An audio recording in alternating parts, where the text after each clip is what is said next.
चलिए रखने को। Good morning friends. आज मैं क्रैश कोर्स के सीरीज में लॉज ऑफ मोशन कर रहा हूँ। जैसा कि आप जानते हैं, laws of motion, there are 3 laws of motion, first, second and third law. और आप सभी इस लॉज को, न्यूटन्स के लॉज को बहुत पहले से पढ़ते आ रहे हैं। और आप जानते हैं कंपटीशन पॉइंट ऑफ व्यू से मेनली सेकंड लॉ ही इम्पोर्टेंट, जिसका फार्मूला है force equal to mass into acceleration. आप सभी जानते हैं। अब हमें एक्चुअली इसी पर बेस्ड न्यूमेरिकल्स करने हैं जो कॉम्पिटिटिव एग्जाम में पूछे जाते हैं। और एक थर्ड लॉ है जिसमें आपने देखा होगा, to every action there is always equal and opposite reaction. और उस पर भी बेस्ड हम लोग क्वेश्चंस देखेंगे। लेकिन सबसे पहले हम Newton second law, that is force equal to mass into acceleration पर क्वेश्चंस करने जा रहे हैं, क्योंकि कंपटीशन पॉइंट ऑफ व्यू से आपको न्यूमेरिकल्स ही पूछे जाएंगे। तो इसमें एक क्वेश्चन मैं आपको बताता हूँ। क्वेश्चन आप ध्यान से सुनेंगे। ए truck of 1 metric ton, a truck of 1 metric ton moving with 50 km/h on a smooth road has a mass of 250 kg dropped into it. Then you have to find the velocity of the truck. कहने का मतलब ये हुआ, question आप समझ लें, एक truck है जिसका वेट 1 metric ton है, जो 50 km/h से मूव कर रहा है, और उस पर 250 kg का एक मास ड्रॉप किया जाता है। तो इस ट्रक का वेलोसिटी क्या हो जाएगा? क्लियर है। हम लोग जानते हैं कि जब उस पर किसी बॉडी को गिराएंगे मूविंग ट्रक पर, तो उसका वेलोसिटी पहले से कम हो जाना चाहिए। और इस तरह के क्वेश्चन को हम लोग कैसे बनाएंगे? तो that is on the basis of conservation of momentum. और आप जानते भी हैं मोमेंटम का मीनिंग है mass into velocity. Momentum means mass into velocity, आप जानते हैं। इसी बेस्ड पर इस क्वेश्चन को हम लोग करेंगे। क्या क्या इसमें डाटा दे रखा है? तो 1 metric ton दिया हुआ है और उसका वेलोसिटी दिया हुआ है। तो हमें पता करना है कि उस ट्रक का वेलोसिटी क्या होगा। तो आप क्या करेंगे? From conservation of momentum, mass into velocity, आप लिखेंगे mass into velocity equal to mass into velocity. 1 metric ton का है तो 1000 प्लस 250 मास ड्रॉप किया जाता है। वेलोसिटी आप लिख लें, अगेन 1000 इंटू दे रखा है वेलोसिटी 50। और इस प्रकार से हमने निकाल लिया 40 km/h इसका आंसर होगा। तो इस तरह के भी क्वेश्चंस पूछे जाते हैं जो कि इम्पोर्टेंट टाइप है। चलिए इसके बाद एक और देखते हैं क्वेश्चंस आपको दे रहे हैं। मान लिया जाए कोई फिगर आपके पास है इस प्रकार से, जिसमें वेट है 300 न्यूटन दिया है, PQR 354। इसमें आपको क्या करना है? तो टेंशन निकालना है। Find the tension in the rod PR। ये 3 रॉड का कॉम्बिनेशन है राइट एंगल ट्रायंगल के फॉर्म में। तो इसमें टेंशन निकालना है PR में। इस तरह के क्वेश्चंस में आप क्या करेंगे? तो इस कारण से मान लिया जाए टेंशन इसमें T है और इस एंगल को आप मान लें थीटा है। इसका एक कंपोनेंट ऐसे ले जाएं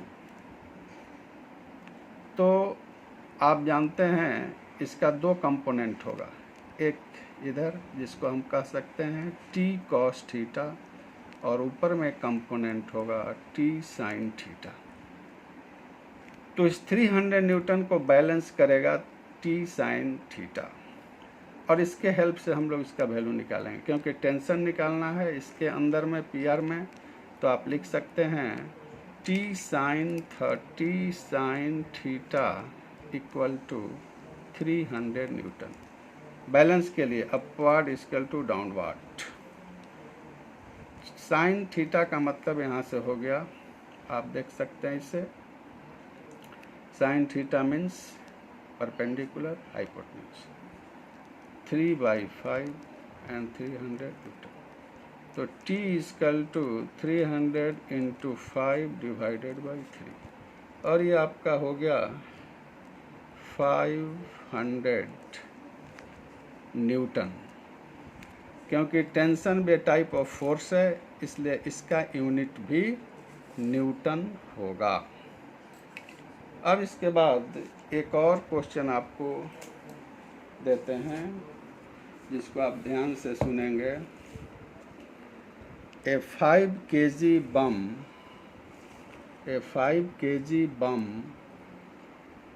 explodes in three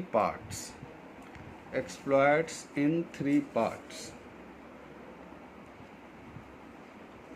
having masses 1:1:3 respectively. एक 3 अनुपात में ये रेशियो में एक्सप्लोड करता है। If parts having same masses move in the perpendicular direction with velocity 39 meter per second, then calculate velocity of bigger part. तो इस तरह के क्वेश्चन को सॉल्व करने के लिए हम लोग क्या करेंगे, तो इसके लिए आप देखें क्वेश्चंस को कि हमने 3 पार्ट में इसको ये किया 1:1:3 इस प्रकार से 3 रेशियो में इसको डिवाइड कर दिया और कंजर्वेशन ऑफ मोमेंटम से एक मोमेंटम को निकाला जो इसके आधार पर निकलेगा p² 2p², 2p। फिर मोमेंटम प्रिंसिपल से mv1 mv 3v1 इसके इक्विवेलेंट है क्योंकि दिया हुआ है बिगर पोर्शन का, तो 3v1 और मास हो गया इसके इक्विवेलेंट है √2p और 39 मीटर पर सेकंड दे रखा है, मास भी 5 दिया हुआ है जो कि इस रूप में 311 में बट रहा है। तो इसके आधार पर आपने निकाल लिया वेलोसिटी जो कि इस प्रकार से हुआ। इस क्वेश्चन को फिर से आप सुन सकते हैं, नोट कर सकते हैं, ध्यान से सुनिए। A 5 kg bomb explodes. A 5 kg bomb explodes having masses 1:1:3 respectively. If parts having same mass move in perpendicular direction with velocity 39 meter per second, then calculate velocity of bigger part। तो उसके लिए ये निकाला गया। अब इसके बाद हम आपको एक और क्वेश्चन करते हैं जो कि इस प्रकार से, आप इसको ध्यान से देखो। इंक्लाइन पोर्शन है, m1 m2 मास है, m1 का वैल्यू 10 kg, m2 7.5 kg। ये कह रहा है question when m2 is just released, जब m2 को रिलीज किया जाता है then find acceleration of masses.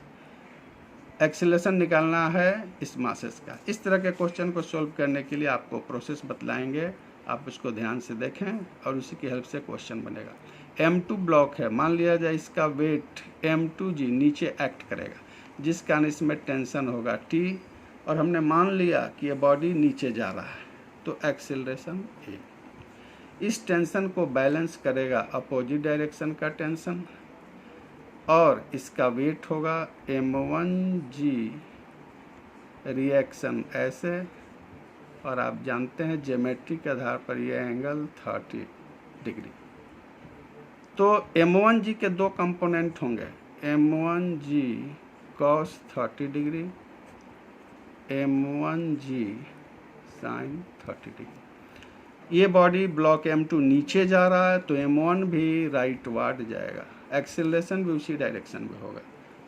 इस तरह से इसको एनालिसिस करने के बाद ध्यान से सुने, फिर m2 ब्लॉक मूव्स डाउनवर्ड, नीचे जाएगा, ऐसा मान लिया हमने। इसका वेट m2 जो नीचे एक्ट करेगा, टेंशन T ऊपर होगा, इस टेंशन को बैलेंस करेगा अपोजिट डायरेक्शन का टेंशन। ठीक m1 ब्लॉक भी ऊपर की ओर जाएगा क्योंकि ये नीचे आ रहा है।